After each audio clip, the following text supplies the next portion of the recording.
Hi, I'm Maya. I'm the director of the CSU Bug Zoo. We're a zoo that is an outreach-based collection, so all the animals we have in here are supposed to go out to different areas around Colorado, mostly in northern Colorado, and I bring them to schools and other groups to help share the amazing world of arthropods, which is really exciting.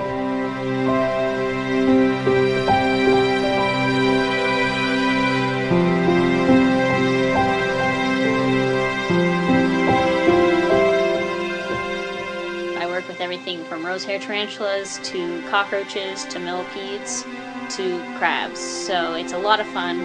My job is to make sure everything's alive and to make sure that everyone's getting the best educational experience with these animals.